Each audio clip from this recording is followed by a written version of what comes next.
Vamos a esperar un minuto, 1 o 2 minutos, que hay harta gente que está ingresando desde la sala de espera, pero desde ya les agradecemos, ¿cierto?, todo su tiempo, el compromiso de estar hoy en esta instancia, que esperamos que sea súper enriquecedora, que aporte bastante también en términos de resolución de dudas que quizás tienen, en términos de también un poco saber cómo funciona el proceso de cómo ser perito judicial, ¿cierto?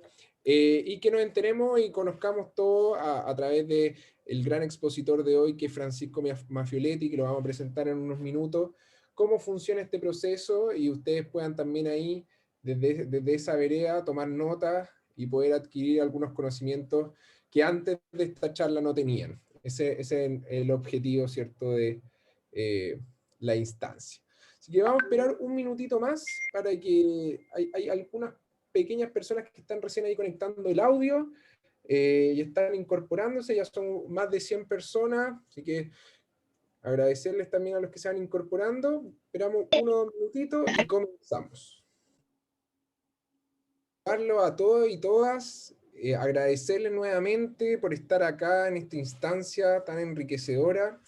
La verdad, como equipo virtual y mentores, estamos muy contentos de organizar esta instancia, y nace el título, ¿Cómo ser perito judicial en Chile?, justamente a raíz de un diplomado que nosotros estábamos haciendo con el equipo, junto a Francisco Mafioletti, que bueno, para los que no lo conocen, ahí los vamos a contar un poquito también eh, quién es en términos de formación, en términos de experiencia, pero en este diplomado nos llegan muchas consultas de personas, oye, pero con esto yo puedo ser perito, con esto, cuáles son los requisitos para ser perito, y nos llegan demasiadas consultas acerca de este tema, y algunos, incluso algunos como, entre comillas, tabú de ciertas percepciones que creía la gente sobre cómo ser perito judicial. Entonces, justamente debido a ello, nació este tema, nació un poco esta pregunta, y bueno, yo creo que también se respalda con la gran participación de hoy de todos ustedes que vienen un poco a conocer este proceso. Entonces, hoy nos acompaña docente también del diplomado y tremendo profesional. Él es Francisco Mafioletti, de formación él es doctor en psicología jurídica y forense por la Universidad de Buenos Aires. Además tiene un máster en psicología legal y forense por la Universidad Complutense de Madrid. Es director de la unidad de psicología forense de la Universidad Diego Portales. Es director además del magíster en psicología jurídica y forense de la Universidad Diego Portales, presidente de la Fundación Instituto Chileno para el Estudio de la Violencia, coordinador además del equipo de psicología del Instituto Iberoamericano de La Haya desde el 2015 hasta la fecha, fundador y primer presidente de la Asociación Chilena de Psicología Jurídica y Forense del 2003 al 2005, Premio Nacional de la Especialidad otorgada el año 2011 por el Colegio de Psicólogos de Chile, miembro titular del Comité de Ética del Colegio de Psicólogos de Chile del 2017 al 2020, y ejerce la docencia universitaria ininterrumpidamente desde 1993, por lo tanto, una persona con amplia experiencia, autor de 20 libros además y de más de 40 artículos en temas de esta especialidad. Por lo tanto, la verdad estamos muy contentos de tener a Francisco dando hoy este seminario. Y antes de comenzar un poco, recordarles que en este seminario al final nosotros vamos a sortear con solamente los que estén presentes hasta el final una beca del 100% para el diplomado psicosocial en materia penal y de familia. Por lo tanto, todos los invito a participar en eso, que básicamente con todos los inscritos nosotros vamos a hacer ahí en vivo una selección aleatoria del becado en un 100%. Así que eso también, para que ustedes lo tengan en conocimiento, y sin más que agregar, Francisco, todo tuyo a la sala, te agradezco también nuevamente en nombre del equipo, esperamos que sea una excelente instancia. Perfecto. Bueno, primero que todo, saludarlos muy cordialmente a cada uno de ustedes, agradecer a Mentores Group y a Virtuali, a Nicolás, a Rubén y al equipo. generar estas instancias, tanto esta presentación de hoy día como espacios de formación un poco más extensos y profundos, como es el diplomado.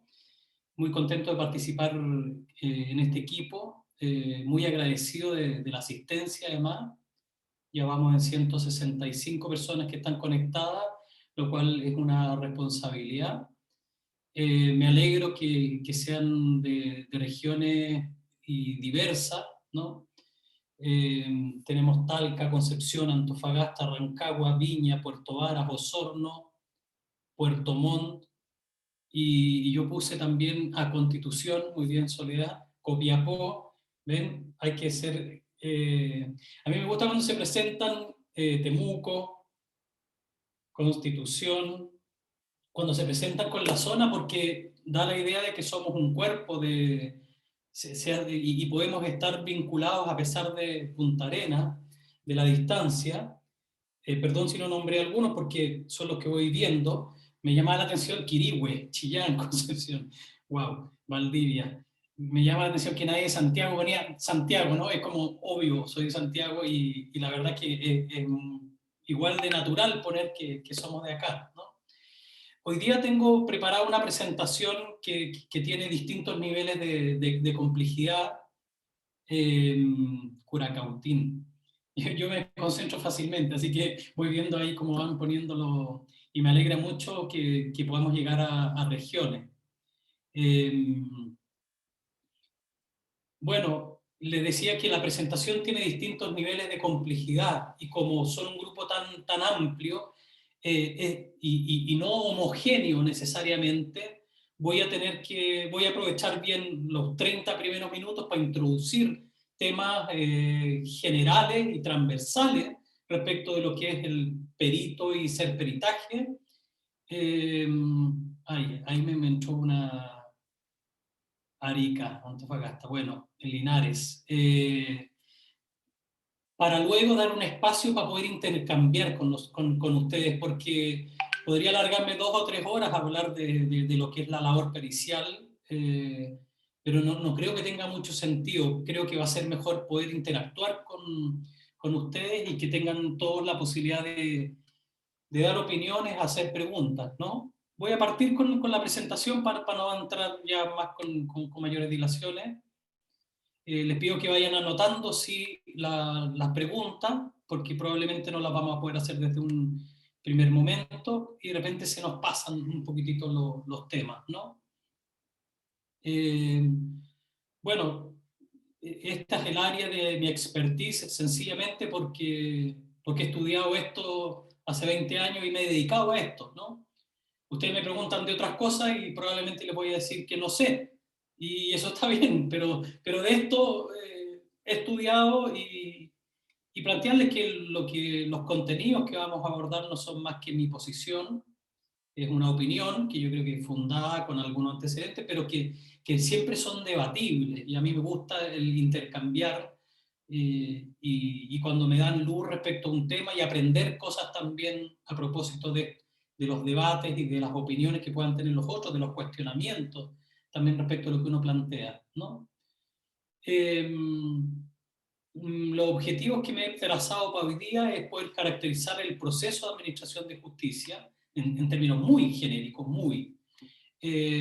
para que puedan comprender el rol que le cabe a los peritos dentro de conocer los requisitos legales, también van a ser cosas concretas y puntuales que van a servir, pero que después se puede seguir profundizando en ellas, tanto los requisitos legales como los técnicos del informe pericial, que es el concepto en el cual el Código Penal y, y la Ley de Tribunal de Familia aluden más que a la evaluación pericial propiamente tal, y cuáles son las exigencias para poder ser perito hoy en día en Chile, ¿no?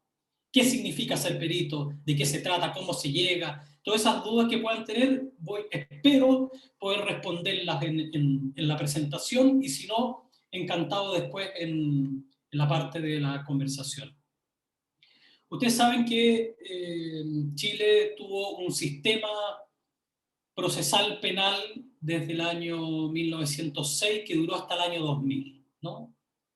Y el sistema procesal penal es cómo se investiga acusa y juzga en una causa donde hay un delito, ¿no?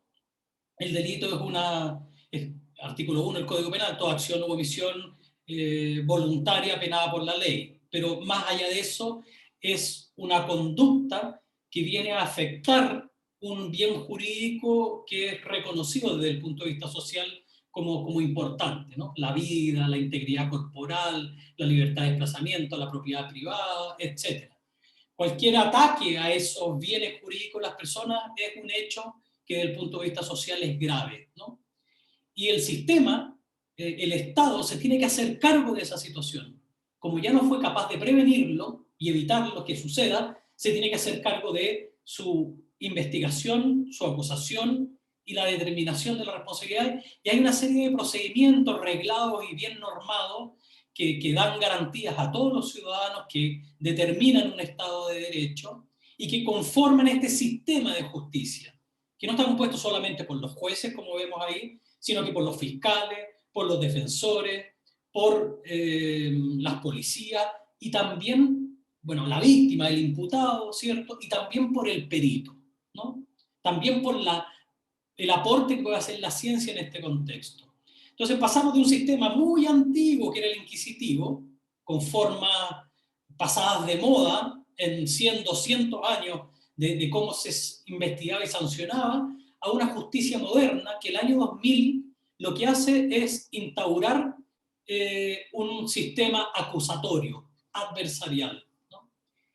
Y lo planteo esto porque es ese cambio el que va a determinar que los peritos en Chile empiecen a ser mayormente requeridos en casi todas las causas. Para que ustedes se hagan una idea, en Chile anualmente se denuncian 1.500.000 delitos. Dentro de eso son entre 28.000 y 32.000, depende si tomamos el 2021 o el 2020 o el 2019. 28.000 delitos sexuales el 2019. Una brutalidad. 60, 70 delitos diarios. Y en cada una de esas causas se requiere un profesional que evalúe, ¿no? A la persona, a los elementos del sitio del suceso, etcétera, etcétera. Esta persona que va a evaluar, que va a intervenir, tiene que tener conocimientos especiales de su disciplina, tiene que conocer el sistema penal, tiene que entender sus lógicas, sus principios y sobre todo el rol que le va a tocar cumplir a él dentro de ese contexto. Por tanto, esto implica necesariamente una especialización de cada uno de nosotros en nuestras respectivas ciencias, artes u oficios, ¿no? Porque además, en el escenario ideal, que es el juicio oral, donde está el tribunal, este es un juez de garantía, una jueza, pero el tribunal, que son 3 jueces, van a conocer un hecho, la responsabilidad que lo compete a una persona o varias, y van a determinar una sanción para él. Y por tanto, en ese escenario es donde nosotros nos van a llamar en última instancia a exponer oralmente nuestro informe, lo que mandamos por escrito previamente, y dar razón de nuestros dichos, o sea, poder justificar y explicar bien qué es lo que nosotros estamos diciendo, por qué lo estamos diciendo, cuáles son los alcances, cuáles son las limitaciones también, ¿no? Y en ese sentido, el mayor desafío es que el perito conozca qué es lo que se espera en este contexto, en este escenario, de su informe, qué es lo que se espera de él, ¿cierto? ¿Qué se espera de su ciencia? Y los contenidos a los cuales él se tiene que referir. La prueba pericial es válida solo en el contexto en que tiene que ser rendida, en el contexto judicial. Y aquí aludimos a uno de los 3 poderes, que es el Poder Judicial y sus tribunales, en términos del juzgamiento, ¿no? Y por eso los peritos, en general yo pongo los psicólogos, porque yo soy de profesión psicólogo, en otras partes pongo profesional o científico, tiene que poder comprender que su exposición oral, más allá del informe escrito, también se va a transformar en una pieza relevante al momento de la toma de decisiones, ¿no? nosotros vamos a ser sometidos al escrutinio también del tribunal, tal como el tribunal tiene que juzgar el hecho, las pruebas, el peritaje va a ser una prueba más. Entonces, los jueces, con su sana crítica, con los criterios de valoración de la prueba como las máximas de la experiencia, el conocimiento científicamente afianzado, la no contradicción con los principios de la lógica, y más allá de toda duda razonable, van a valorar nuestro trabajo en tanto peritos. Y para eso nosotros necesitamos generar desde ya unas ciertas destrezas comunicacionales que nos permitan poder dirigirnos a ello y no solamente exponer nuestro informe, sino que también defenderlo o explicarlo, dar razón de nuestros dichos. Vamos a hablar algo de la evaluación pericial, muy breve, del informe psicológico que tiene una estructura, unos apartados que son obligatorios en este contexto y están definidos legalmente y definidos técnicamente en cada una de nuestras disciplinas. Como yo desconozco de todos los que están, de los compañeros que están, cerca de 170, si son ingenieros, si son criminalísticos, si son psicólogos, trabajadores sociales o abogados, tengo que hablar en términos plurales y amplios.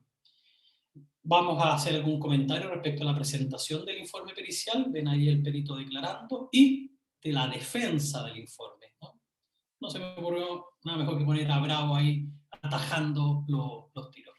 El proceso pericial dentro del proceso penal o del sistema de justicia va a requerir básicamente esta cadena de acciones que tiene una lógica, que tiene una progresión y que van a culminar, más allá de esto, en la deposición en juicio oral. O en audiencia, en términos más genéricos.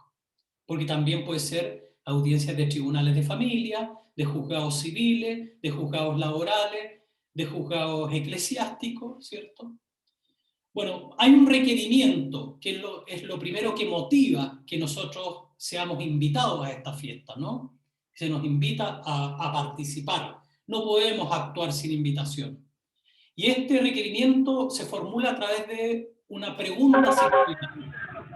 En algunos casos se le llama pregunta médico-legal, los argentinos le llaman punto pericial, pero es aquel aspecto que sea necesario y relevante de evaluar en una determinada causa, respecto de los cuales los conocimientos y estos especiales conocimientos del profesional van a permitir darle alguna luz a eso, orientarlo, ¿cierto? Hacerlo comprensible, matizarlo, etc. Después de eso, el perito tiene que planificar la evaluación pericial. No voy a detener, se podrían decir muchas cosas en cada uno de estos.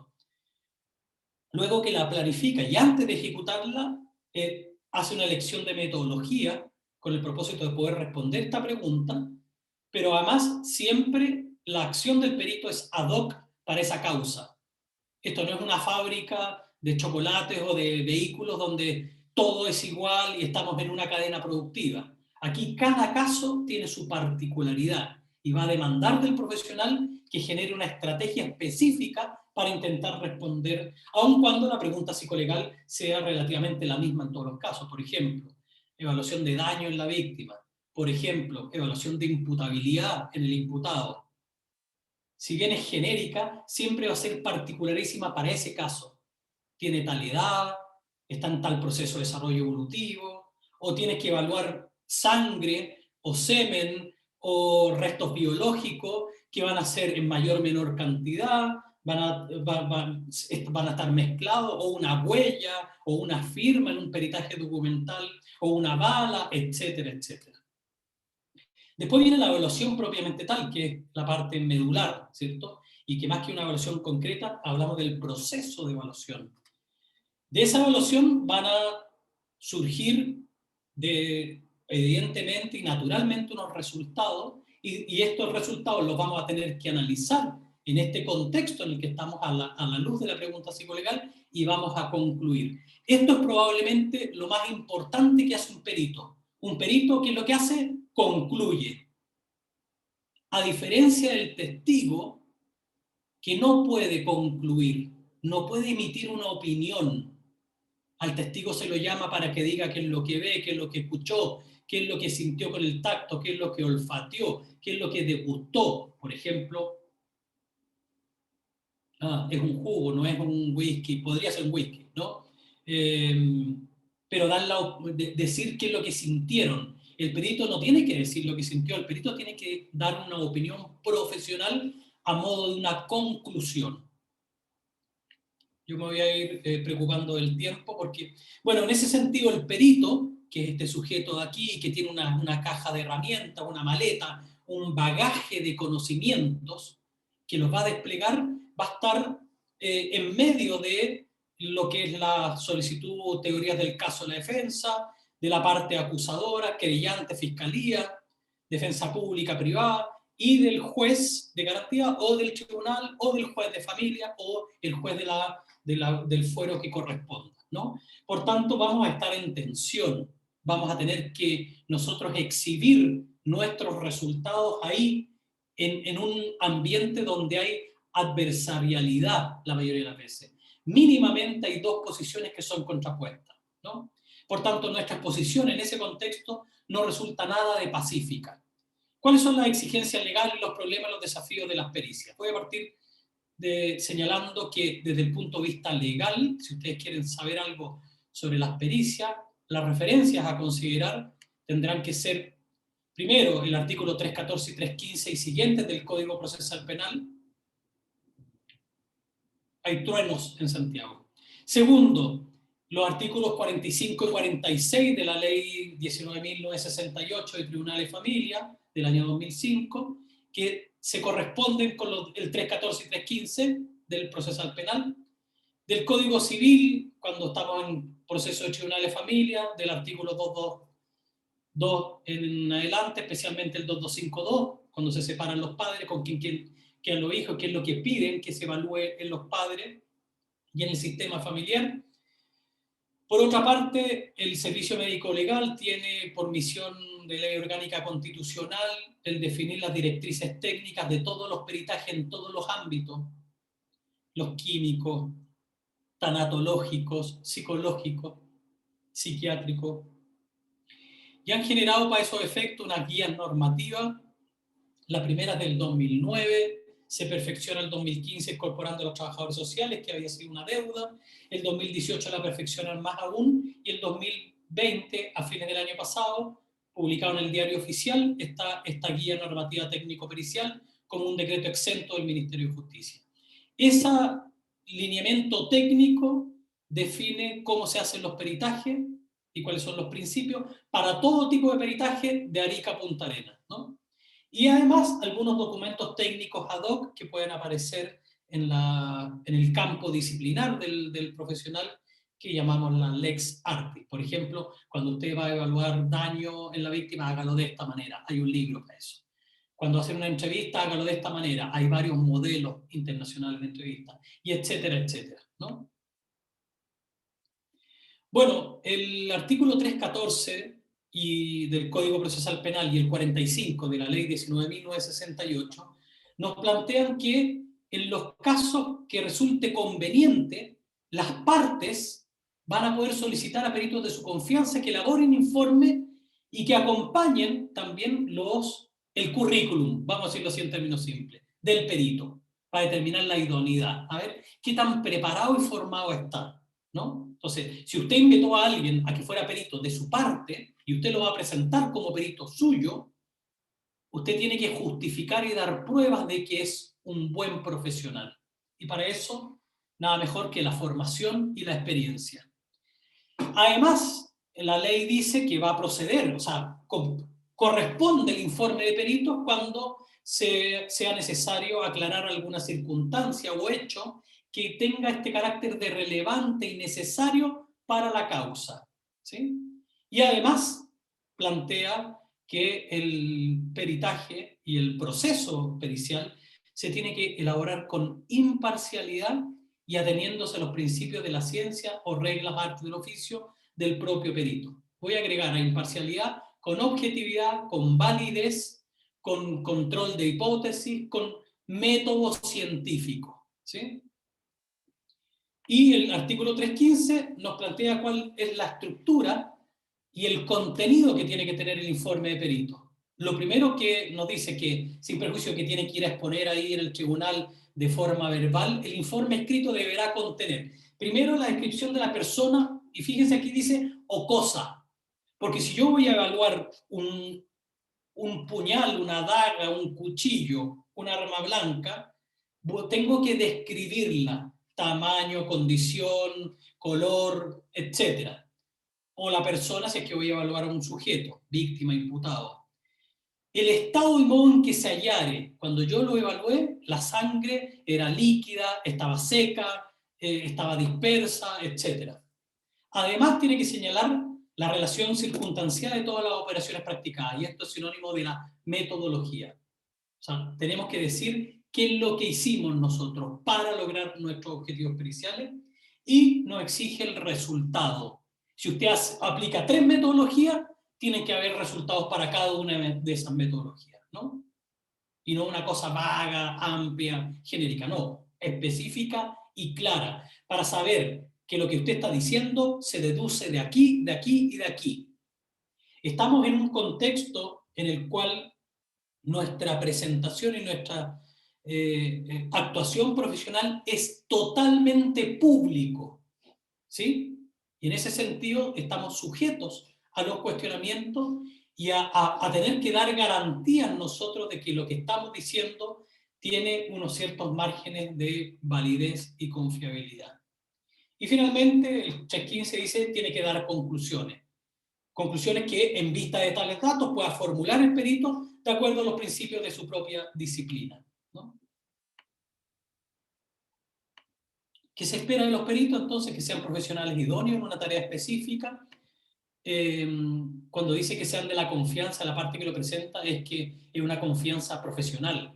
No es una confianza como, yo te podría encomendar a mis hijos o que me cuides el auto. No, es una confianza en que vas a hacer bien vas a cumplir bien el mandato. Que sean expertos en su ciencia, que tengan especialización, que puedan garantizar el rigor técnico y científico de las conclusiones, que lo hagan de manera objetiva e imparcial, con independencia de las conclusiones, porque las conclusiones a veces le van a servir a uno u otro, pero yo concluyo lo que puedo concluir desde mi disciplina, que aporten conocimientos relevantes para la causa, que tengan especial consideración por la evidencia, por el manejo de la misma, por la víctima imputado en caso de entrevistar a personas, que cumplan las exigencias legales del artículo 315, el formato y los contenidos del informe, y que se comprometa a ir al juicio oral a dar cuenta de este informe y a ser sometido al interrogatorio y al contrainterrogatorio. ¿Qué significa ser perito? Y aquí ustedes van a poder reconocer a varios próceres. Lamento que sea una foto solo de hombre. Yo la miraba y decía, esto, bueno, hay una persona nomás que me imagino que es Curie, ¿no? Que es la única que ha obtenido 2 premios Nobel y cuyo marido también, y no sé si la hija o el hijo. Bueno, ¿qué es el perito? Perito viene del latín peritus, que es la persona hábil, diestra, sabio en una determinada materia, en una ciencia, arte o oficio, que por sus especiales conocimientos, tan sea prácticos o teóricos, tiene que informar al tribunal bajo juramento los puntos que están sometidos a litigio y que están relacionados de alguna manera con su disciplina, que la disciplina puede aportar elementos, ¿no? Tiene origen en la facultad que tiene el juez de poder, para poder apreciar bien un hecho, porque el juez tiene que valorar, o el tribunal, tiene que tomar una decisión, y de repente se hace difícil y dice, yo no tengo las competencias para entrevistar a esta niño o niña, no sé cómo distinguir cuando dicen la verdad o no, no sé qué tan dañados están, yo no sabría, evidentemente, si esta bala que se encontró en el sitio del suceso salió de la pistola de Juan o no. Para eso y para muchas otras cosas más, si esta firma la hizo efectivamente Pedro o alguien la chamulló, ¿no? Entonces el tribunal necesita expertos y cada vez yo diría que la decisión judicial necesita más de los profesionales para que ilustren al tribunal, para que le den una opinión fundada desde su ciencia.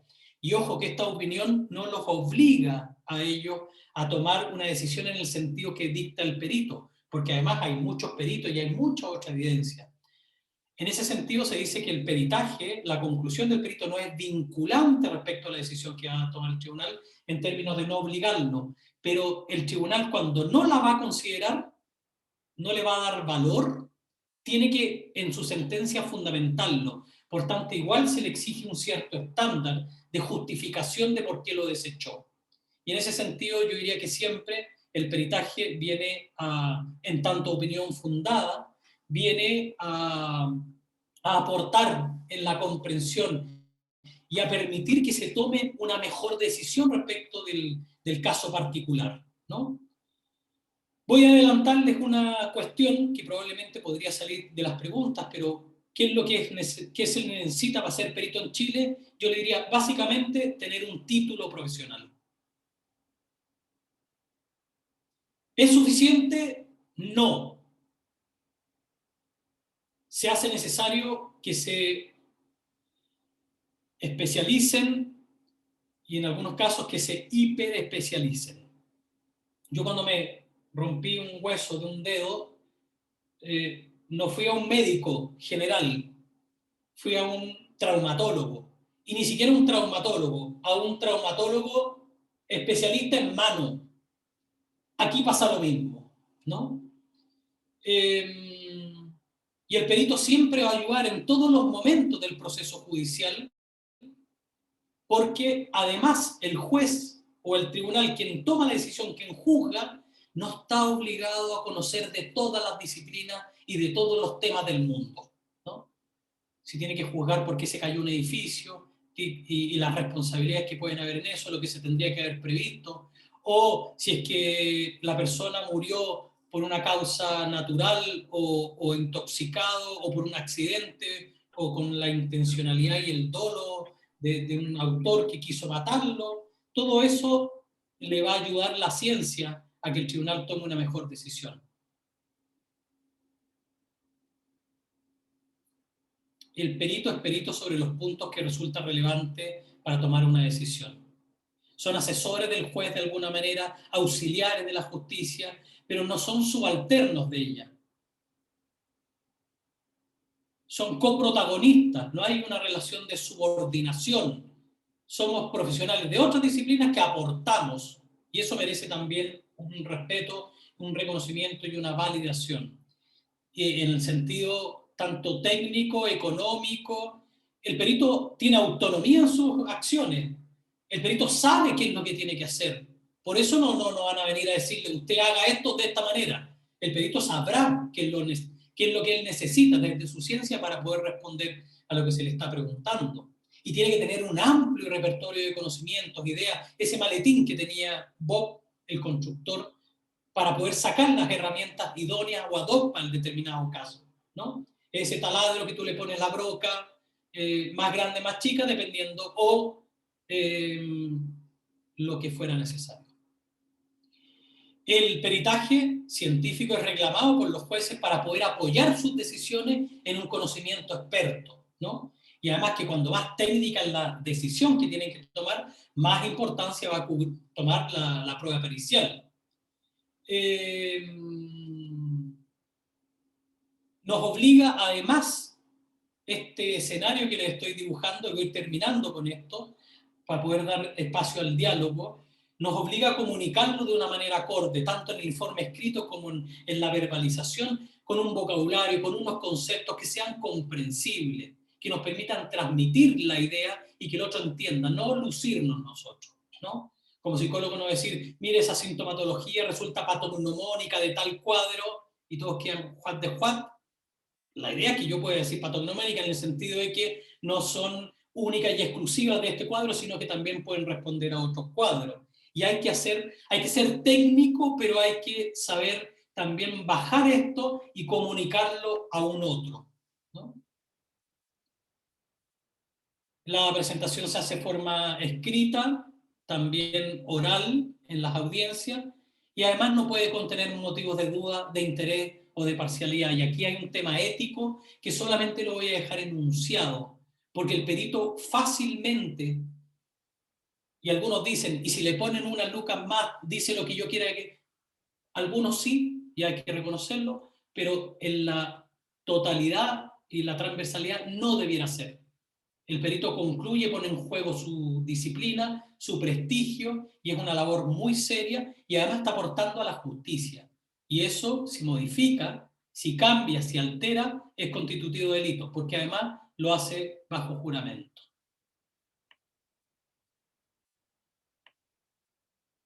Indaga en busca de la verdad, articulada con los requerimientos del sistema, procurando compatibilizar esta verdad psíquica, química, balística, documental, con la verdad jurídica, que es la que se construye a propósito de todos los elementos que se van a poner en juego ahí.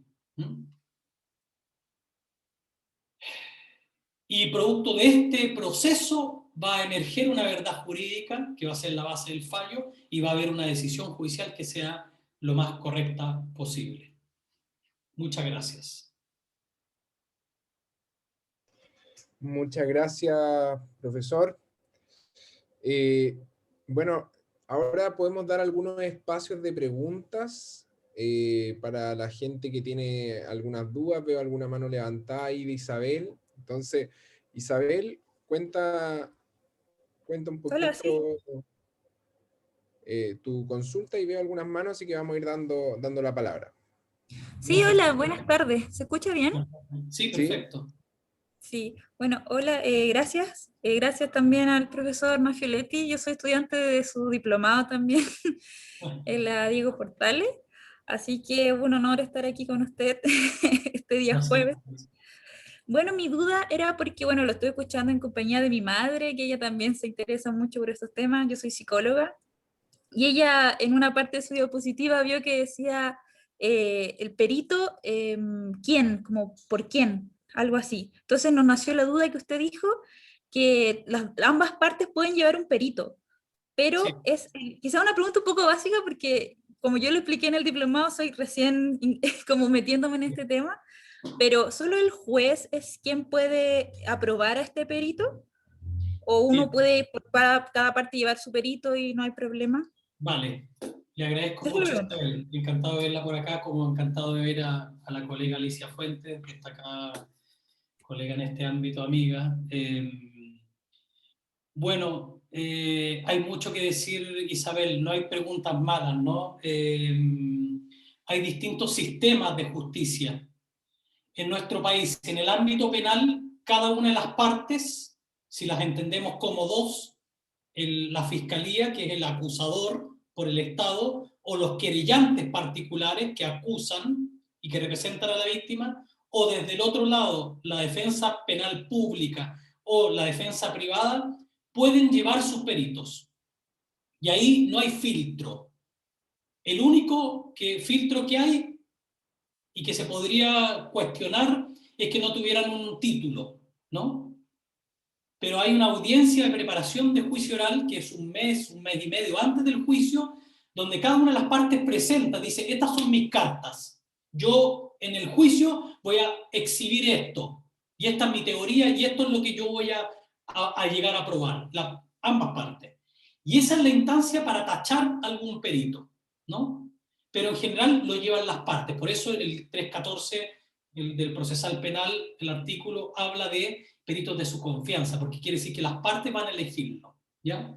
En algunas ocasiones en el ámbito penal, que son menores, es el propio juez, durante la investigación, antes de llegar al juicio oral con el tribunal, el juez de garantía vela y supervigila porque se cumplan todos los derechos de todas las partes, y el Estado de Derecho y las normas y tal. Y si eventualmente hay un sujeto que se está acusando que es psicótico, que es loco, y que el artículo, ya no me acuerdo, del 458 del procesal penal establece que si en el camino hacia el juicio se entiende que puede ser loco y que se lo está sometiendo a una situación que él no comprende y que es inadecuado, el juez de garantía manda a evaluar al sujeto, esa es la excepción, ¿no?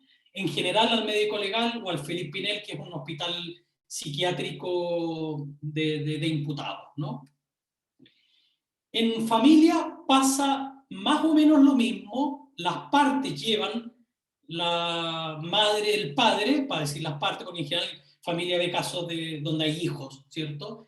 Las partes pueden llevar sus peritos, pero en alguna oportunidad también el juez va a determinar, sobre todo cuando no se ponen de acuerdo, va a decir, no, ya, como no se ponen de acuerdo, este perito. O el juez va a nombrar o permitir que entre en ese juego un curador ad litem, que es un abogado que, como los padres no están pensando mucho en los hijos, están muy entre ellos conflictuados, va a nombrar un abogado para que vele por los derechos y el interés superior del niño durante el proceso. Y a veces delegan ese abogado que tome la decisión respecto o que le sugiera qué peritos son los adecuados. Porque en Chile tenemos un sistema pericial básicamente, yo diría, privado. Sin perjuicio que en el ámbito penal y en familia también tenemos peritos públicos, que es lo primero a lo cual hay que acudir, pero que no dan abasto por cantidad. Nos falta robustecer los peritos en el ámbito público. Y en ese sentido, en otros países como Argentina, México, España, Estados Unidos, hay mucho perito público. Pero los peritos privados los encontramos en el ámbito penal, en PDI, carabinero, médico legal, privado dije, públicos tengo que decir, ¿cierto? Sí, es que yo mismo me voy como escuchando y por suerte corrigiendo. Los peritos públicos que no le cobran a las partes, ¿no? Porque trabajan para el Estado les paga. Y que son los que dan más garantías, porque como no hay un pago por ese caso, se entiende que no hay un interés, ¿cierto?, en intencionar una línea. Entonces está PDI, Carabineros, Médico Legal y los DAM para evaluar, que son el centro de diagnóstico ambulatorio que pertenecen a corporaciones, fundaciones que dependen de Sename bajo una lógica de ley de subvención. En fin, prestan servicio al Estado, ¿no? Es súper complejo el tema, pero creo dar un poquitito una respuesta.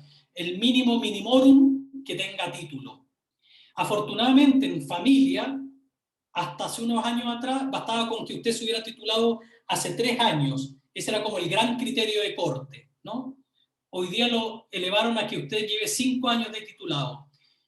El problema es que no pone después de eso copulativamente que además tenga experiencia, además haya tomado cursos, se haya formado.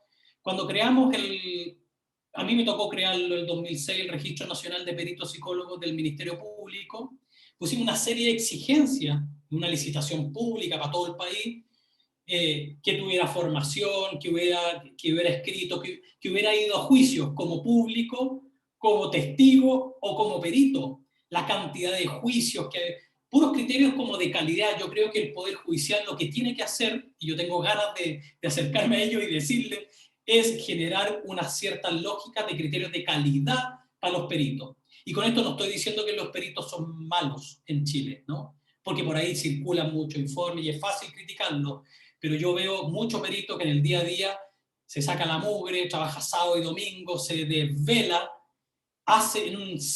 con lo poco que ganan, en algunos casos se toman estudios. Entonces la verdad que yo creo que hay que pensarlo 2 veces antes de criticar, lo cual no quiere decir que no pueda usted formular una propuesta de mejora, ver críticamente algún tema, pero es un problema de sistema. Y con esto voy a terminar. Ustedes ven que hace unos días fiscales, defensores y jueces le piden al Ministerio de Justicia, en el fondo al Ejecutivo, en el fondo al que tiene la lucas, que están colapsados y que contraten más gente, aunque sea provisoriamente, porque la pandemia nos ha dejado una situación.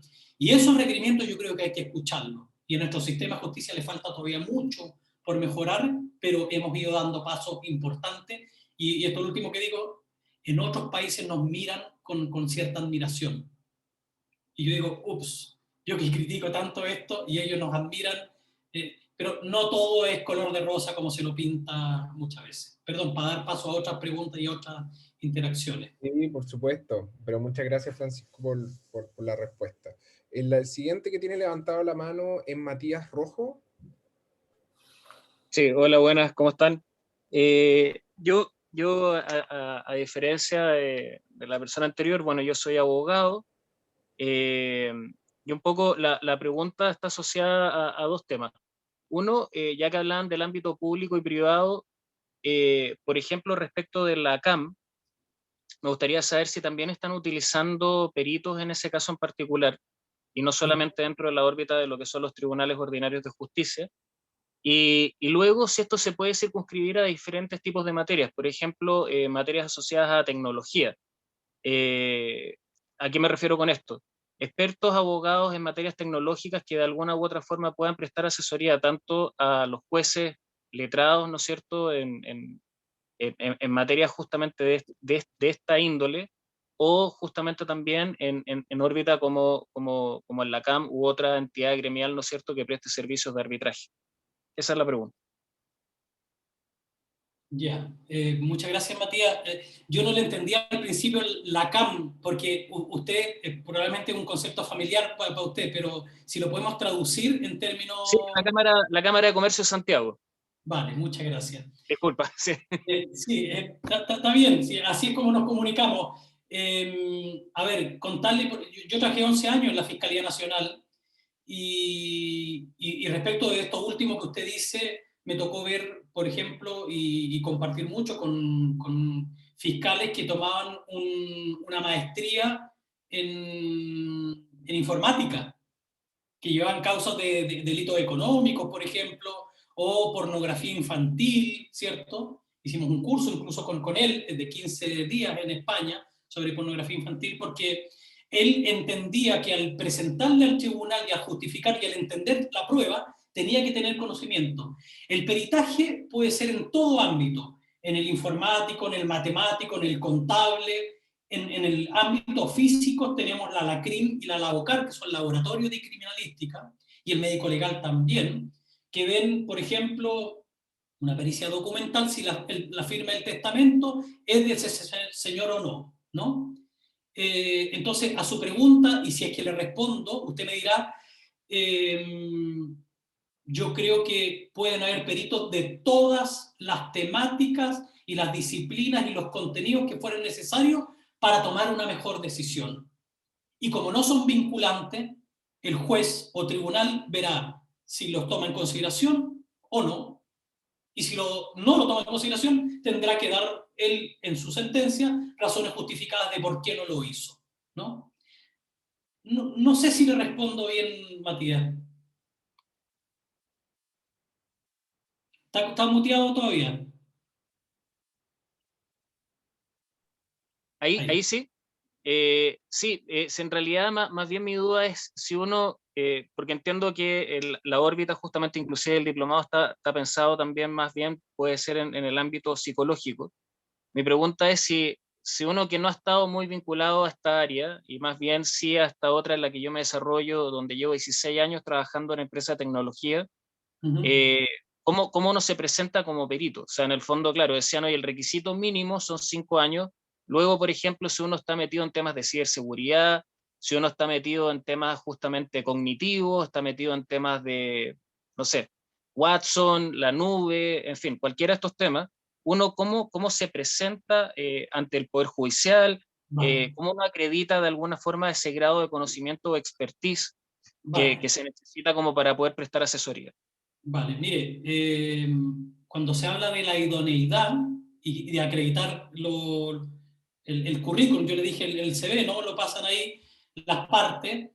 Fíjense que los términos en que habla es un experto hábil diestro en una ciencia, arte u oficio. Incluso podría ser un oficio.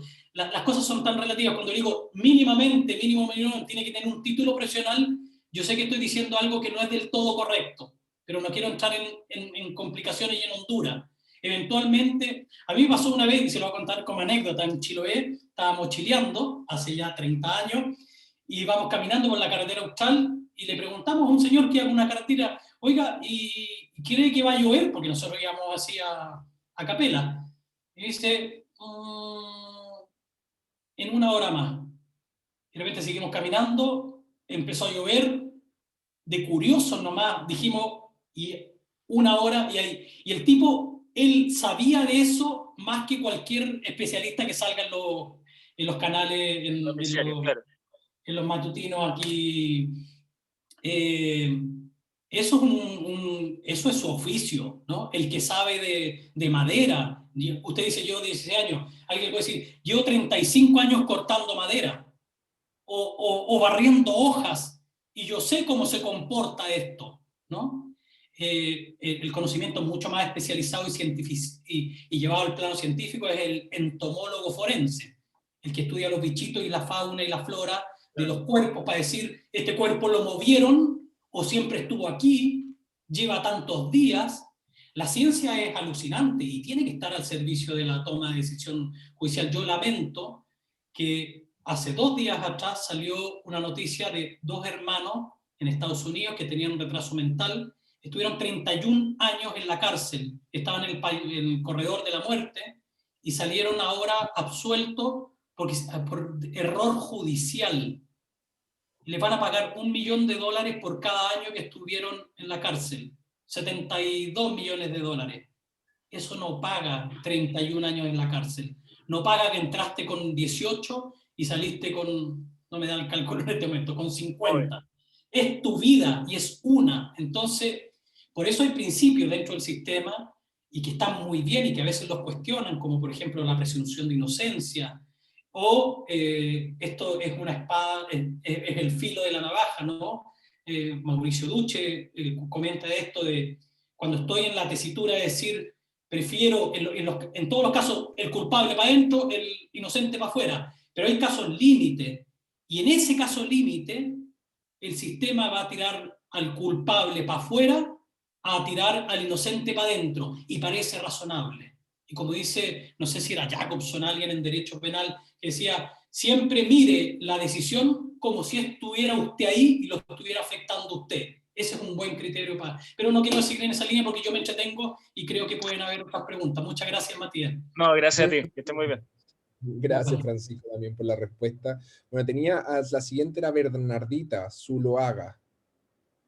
Vamos a dar la opción de unas 3 preguntas más y ahí vamos a revisar ahí algunos temas relacionados al concurso final y algún cierre, ¿cierto?, de este seminario. Pero Me están vamos preguntando también, Nicolás, por cosas del diplomado. ¿Ah? Yo veo aquí en la... Sí, después podemos conversar quizás Vale, también súper. cuáles son un poco también tus Para clases dentro de saber qué la función ahí dentro del programa. Pero para Bernardita, que ya ahí hace un tiempo con la mano levantada, Bernardita. Hola, sí, es una pregunta corta, es como más de curiosidad. En el caso de un caso de abuso, en el fondo asesinato, en donde se evidencia efectivamente algún trastorno psiquiátrico o de personalidad, ¿qué se hace en ese caso? Porque la idea en el fondo es poder comprender lo que está sucediendo en el caso, pero no justificarlo, porque igual lo que hizo está dentro de algo que no se justifica ante la ley tampoco. Bueno, yo hice mi tesis doctoral en eso, Bernardita, que es el efecto de los trastornos mentales en la decisión respecto a la responsabilidad criminal. Es un tema muy bonito, poco trabajado porque en general dentro de los abogados no lo trabajan porque les faltan los conocimientos psicológicos y dentro de los psicólogos no lo trabajan mucho porque les faltan los conocimientos legales, ¿no?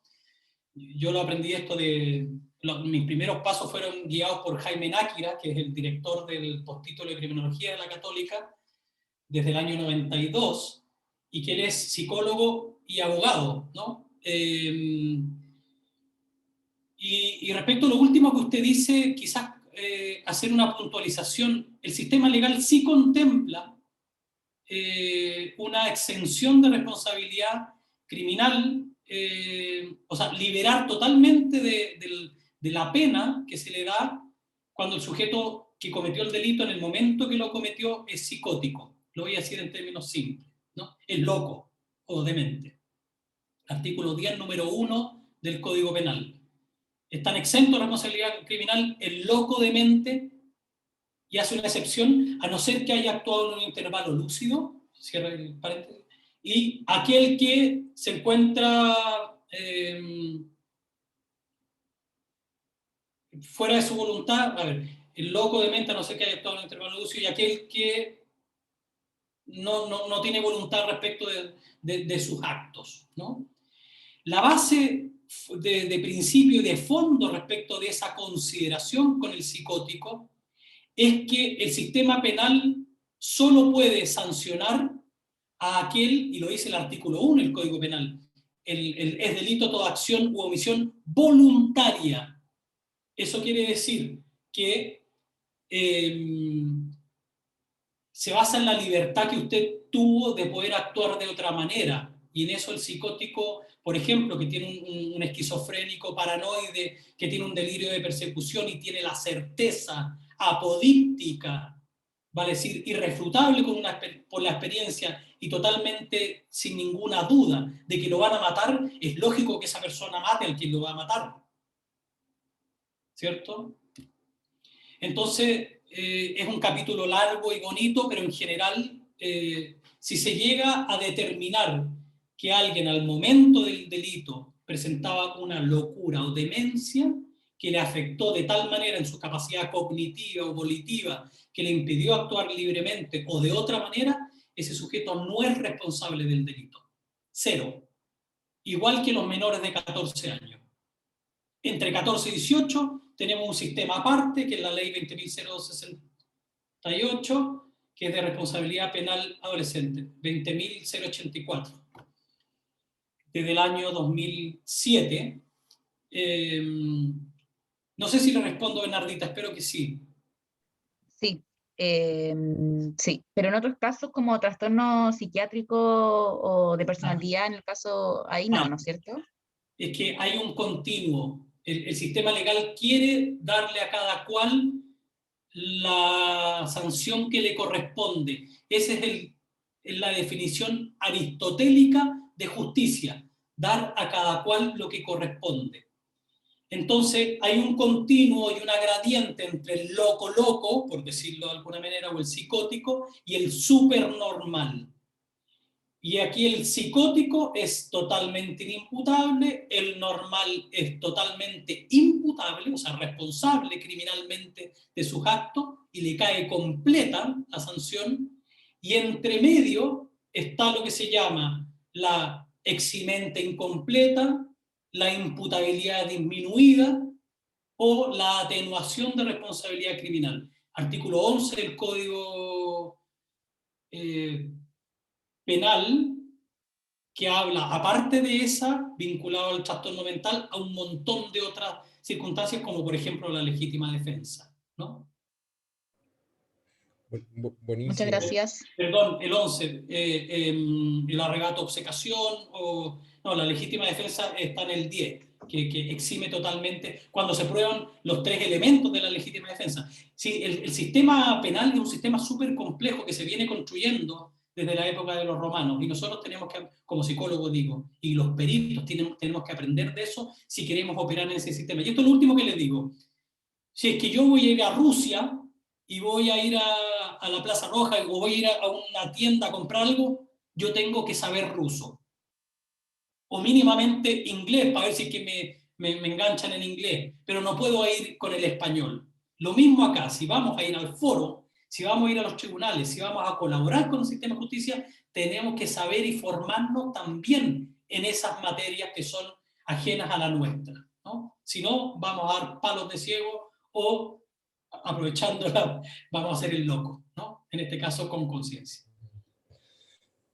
Te agradecemos también esa respuesta. Le recordamos entre paréntesis a todos, acuérdense que vamos a hacer entregar una beca al 100% a las personas que estén acá asistiendo al webinar, pero hay que reclamarlo. Es decir, si no está presente al momento de la premiación, ya nos ha pasado ya en otra instancia, lamentablemente no va a poder reclamar el premio, por lo tanto no va a poder ser merecedor de la beca.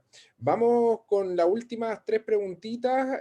Camila Morales Camila se fue, parece. Carla Mieres, entonces. Sí, gracias. Bueno, primero que todo, buenas noches a todos y a Francisco Mafioletti. Yo trabajaba con este libro Oh. el 2000, 12 cuando trabajé de perito en UNDAM. Partí mi experiencia profesional trabajando en UNDAM, que es un trabajo bastante complejo. Yo soy psicóloga y actualmente estoy a puertas de ser egresada de Derecho. De hecho, la psicología jurídica me llevó al camino del derecho finalmente. Yo creo que el derecho siempre fue un camino que me gustó y por eso opté por la psicología jurídica y es muy interesante, pero cuando partí desconocía bastante. De hecho, los conocimientos que tengo ahora con el derecho hacen que quizás podría estar más incluso capacitada para poder hacer un mejor peritaje. Yo no quiero ni ver un peritaje del 2010, debe ser horrible. Pero tengo una pregunta porque resulta de que ayer, entendiendo que acá en Universidad de Concepción, el 3 de junio parte esto de las entrevistas video grabadas. Y ayer en la página del Poder Judicial se hizo una simulación acá en Concepción respecto de la ley 057. Así, 21.057. Sí, tenemos la respecto de... experta que es Alicia Fuentes aquí también. Sí, y resulta de que me quedó la duda porque en esta simulación me cayó la duda respecto de los peritos precisamente. No solo de los peritos, sino que también de los metaperitajes. Yo en algún momento cuando hice peritaje, porque hice peritaje en materia de familia y también en materia penal respecto de credibilidad del relato y daño emocional, fui ahí espectadora de cómo cómo destrozaban mis informes en estos metaperitajes. Entonces me queda la duda ahora con esto de las entrevistas video grabadas, si es que el perito va a tener acceso a entrevistar, si es que efectivamente esta entrevista va a ser hecha por otro profesional y los peritos van a tener acceso a esa entrevista solamente. Me quedó la duda por ahí, ¿cuál va a ser el rol del perito ahora que entra en vigencia ya esta ley? Esa es la consulta. Sí. Es larga la respuesta y siempre me da como un nervio acortarla porque entramos en imprecisiones y vaguedades, como le decía hace un rato, ¿no? Tienen que tener título, yo sé que no, pero lo estoy diciendo como genéricamente, pues, hay distintos niveles. La ley está creada para disminuir la victimización secundaria y para disminuir la cantidad de entrevistas y para obtener una mejor información de calidad y cantidad en estos casos. No es sinónimo de peritaje esta entrevista, ¿no? Se da al principio, por decirlo de alguna manera, y se da al final en el propio juicio, que es la intermediación judicial. Hay personas que están capacitadas, hay personas que están acreditadas ante el Ministerio de Justicia, no cualquiera lo puede estar, hay instituciones en las cuales se pueden acreditar, que es Carabineros, PDI, Fiscalía, Poder Judicial, Interior. Yo voy viendo a mi amiga Alicia ahí, que me va viendo. Yo he sostenido siempre que uno no puede hacer un peritaje de un video, salvo que derechamente esté planteando que es un peritaje del video, pero eso no es una pericia directa, ¿no? También se habló de entrevista única, por ahí por el 2014, porque esto viene, nosotros en el libro verde del 2008 ya planteamos la necesidad de videograbar, ¿cierto? Y un montón de otras cosas, la victimización secundaria, un modelo de entrevista, etc. Y no sé por qué tiene uno de esos libros, porque son escasísimos, además sacamos solo 500 y se fueron todos de una pura vez. Pero bueno, yo al menos sostengo, y de esto me hago cargo, que es una posición personal, que un perito tiene que evaluar directamente a la víctima. Cuando se habló de entrevista única, después se cambió y quedó entrevista investigativa videograbada, porque para que fuera única tendríamos que haber modificado la ley orgánica constitucional del Ministerio Público que le permite al fiscal del caso tomar ciertas decisiones en base a su mejor criterio, y además que es el único responsable de la causa. Entonces decirle, tú solo puedes hacer esto, implicaba una limitación extraordinaria. Si él consideraba que la víctima tenía que ser entrevistada por segunda vez, con todo el dolor que le pueda significar eso.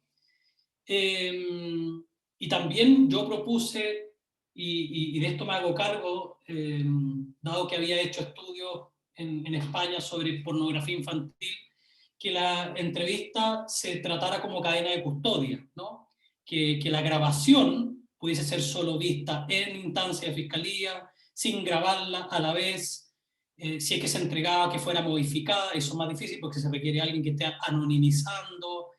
El perito puede conocer esa entrevista, y de hecho las conocen, puede verla, no sé si está tan correcto que tengan acceso a ella, pero puede ir a la fiscalía a verla, pero en todo caso nunca y nada de eso reemplaza que el perito evalúe directamente a la persona, que tenga la dirección él de el camino que va a tomar esa evaluación pericial, y no que le venga un formato predeterminado, ¿cierto?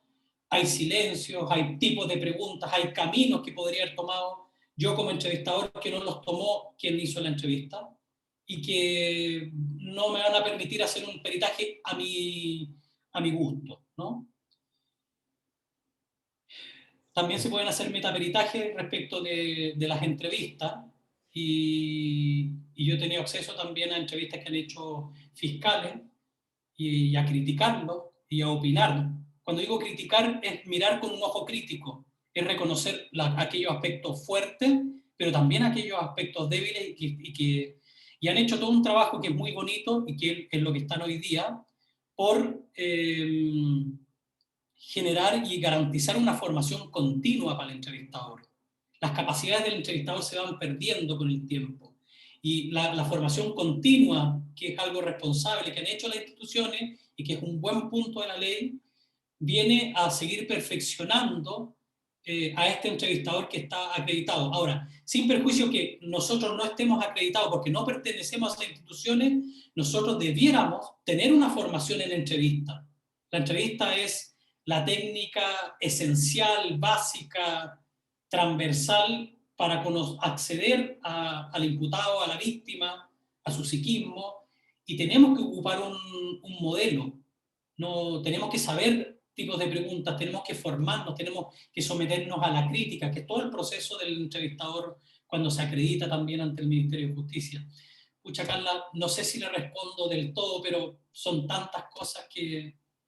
Sí, sí, gracias. Lo que pasa es que ayer me quedó la duda precisamente por lo que usted señala, esto de que, claro, estaba el entrevistador con un sono, algo acá, y los magistrados constantemente, bueno, el magistrado interrumpía al fiscal, preguntaba, En juicio. también preguntaba el defensor, entonces el entrevistador como que le costaba esto de esto del rapport, de la confianza con la víctima, aun cuando se establece en un inicio, pero esto de que te estén hablando es como estar en sala espejo. De hecho, me acordé cuando estaba en psicología y estaba en sala espejo y el profe te llamaba y te decía, pregunta esto, está mal, y de alguna manera como que interrumpe, como que pone una barrera sí, Carla, en estos casos que están complejos. En todo caso, hay dos instancias que son distintas y tienen cualidades distintas. La inicial, que es entrevista investigativa, que tiene otros propósitos, y la intermediación judicial, que es la entrevista en un juicio, y está ese experto acreditado. Lamentablemente, y quizás por ahora está bien que sea así, solamente es una especie de traductor, no tiene mucho margen para moverse, porque se tiene que garantizar en el proceso decisional, y usted bien lo sabe como abogada, que las partes se vean bien representadas por las preguntas, ¿no?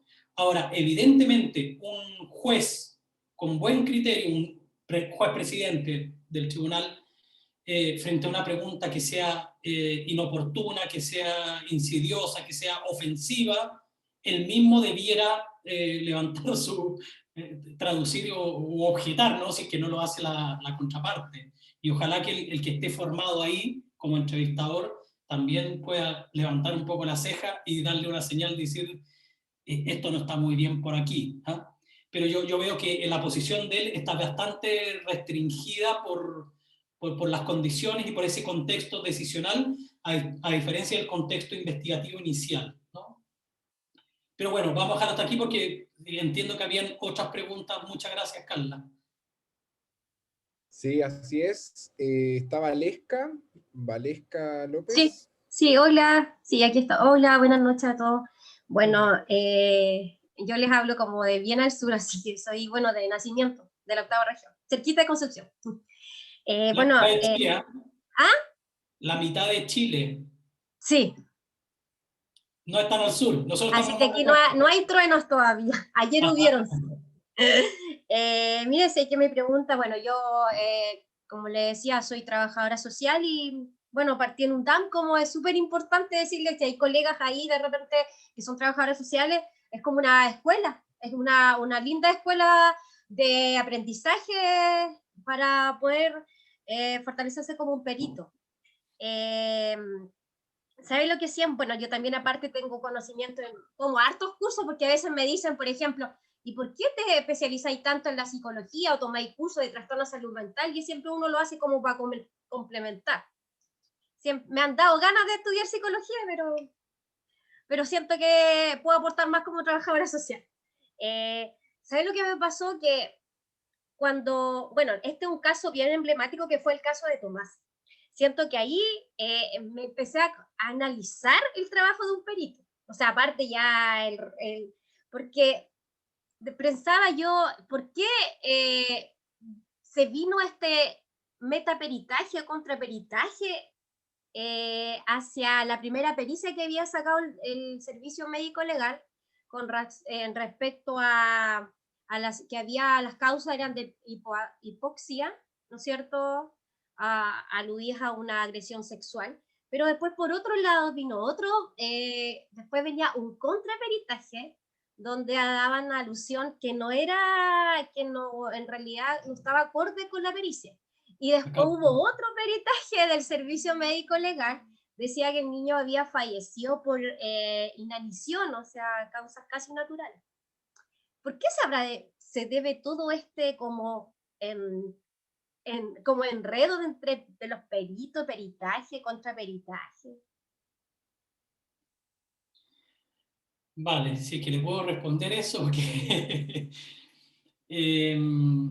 no solamente se ven en ese ámbito, sino que se ven en otros ámbitos también. Los casos más complejos para nosotros a veces es cuando, en nuestro ámbito, cuando hay un peritaje psiquiátrico que dice que el sujeto es normal y otro de igual calidad casi que dice que es psicótico, ¿no?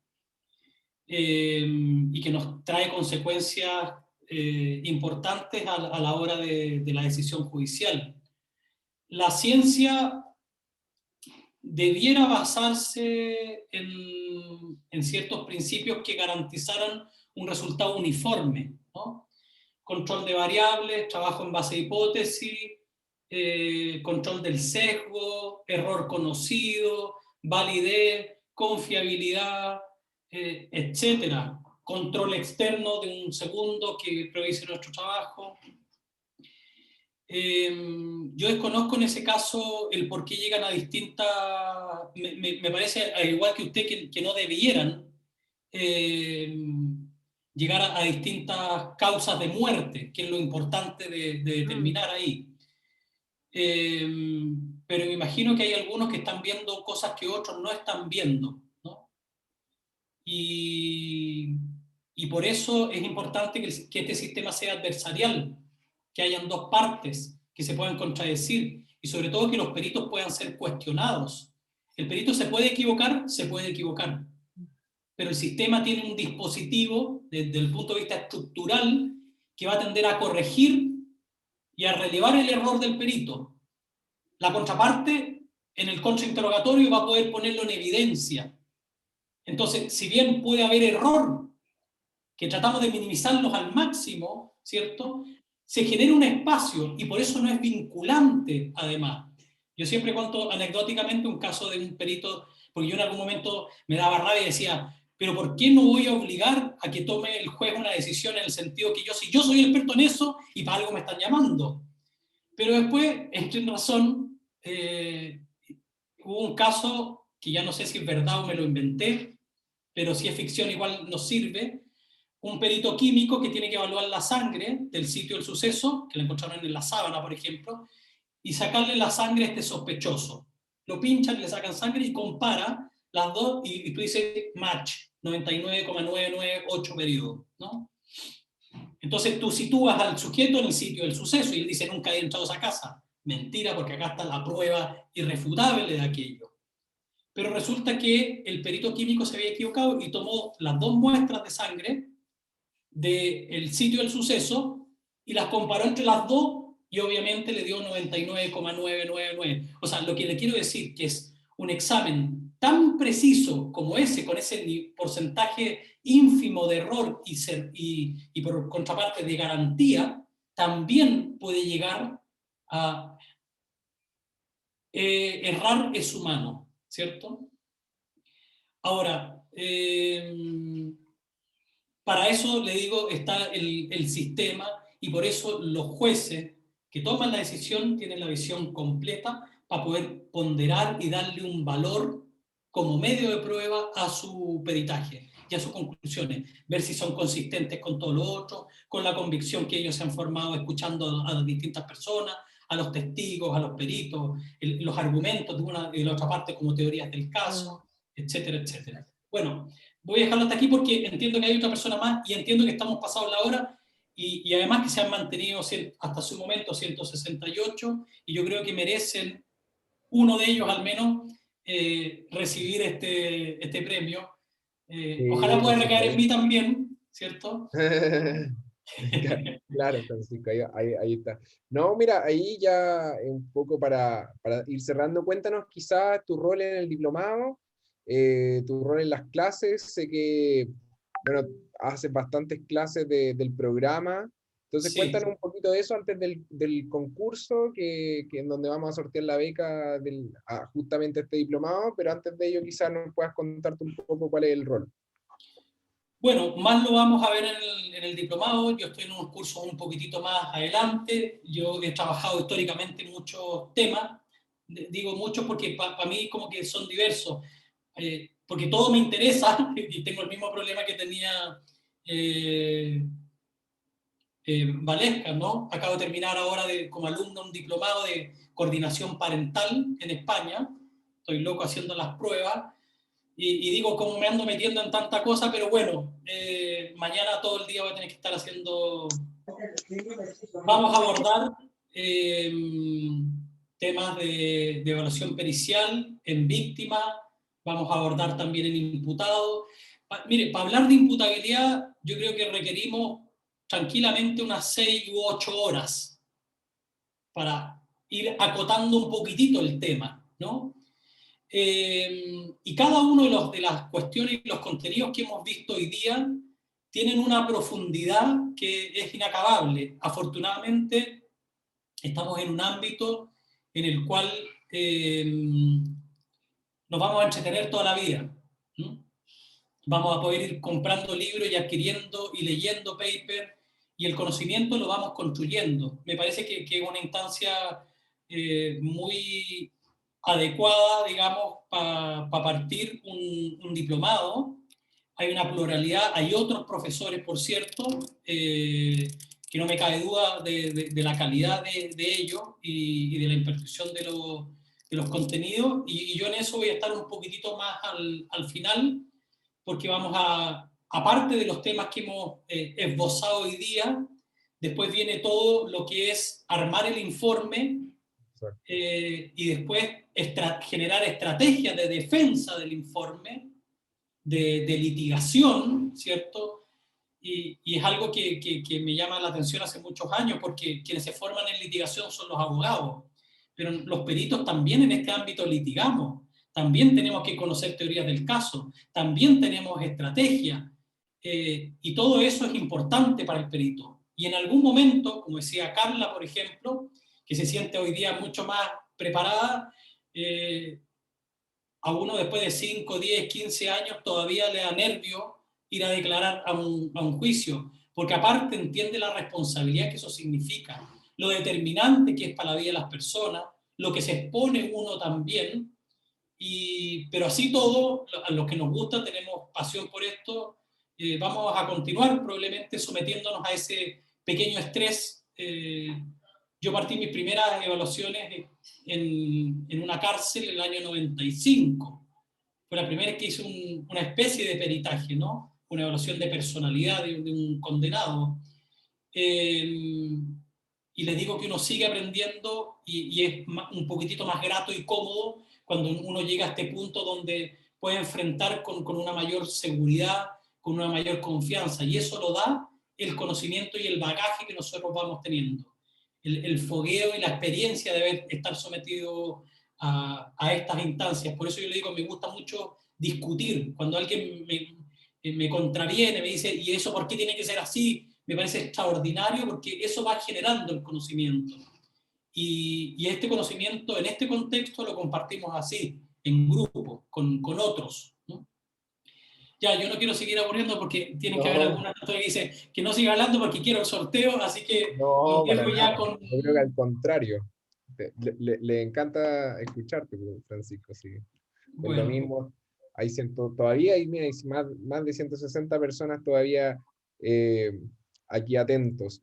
Justamente como tú decías, el diplomado un poco tiene esa estructura progresiva. O sea, primero se ven los antecedentes del perito en el ámbito judicial, después la evaluación psicosocial en el ámbito, o sea, en la sede de familia, después la sede penal, después cómo se construye ese informe y después cómo se defiende ese informe pericial. Entonces, justamente ahí donde participa Francisco son en los últimos 2 módulos, sobre todo en la construcción y defensa del informe. Entonces, bueno, si ya, yo creo que todos lo están esperando quizás, Francisco, así que vamos a compartir pantalla. Vamos al sorteo, un poco para dejar súper en claro, vamos a hacer acá un sorteo aleatorio, van a estar todas las personas que se inscribieron al webinar en esta tómbola, ¿cierto?, virtual, pero si aparece como ganador una persona que no está acá presente, hay suplentes, entonces ustedes van a ir viendo, y vamos dando 3 suplentes, si no, se vuelve a tirar la ruleta. En caso de que no esté aquí presente, hay 0 posibilidad de que obtenga el premio. Tienen que reclamar el premio y generar ahí el proceso. Parece que compartí mal. A ver, dame un segundo. Aquí sí. Ahora sí. Ahí sí. Perfecto, entonces aquí dice 414 participantes, pero son todos los que se inscribieron, entonces por lo tanto, claramente puede salir más de uno que no está acá presente, por lo tanto, como les comentaba, no ganaría esa persona.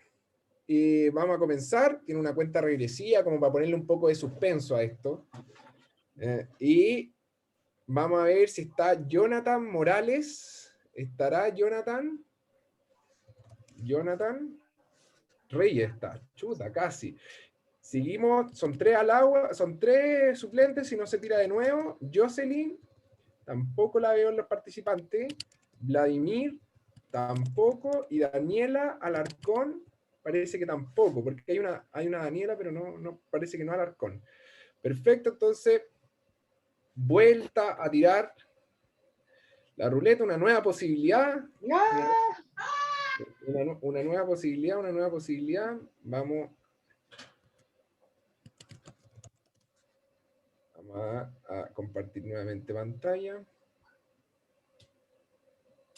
Vamos a dejar 3 suplentes. Perfecto. Vamos de nuevo.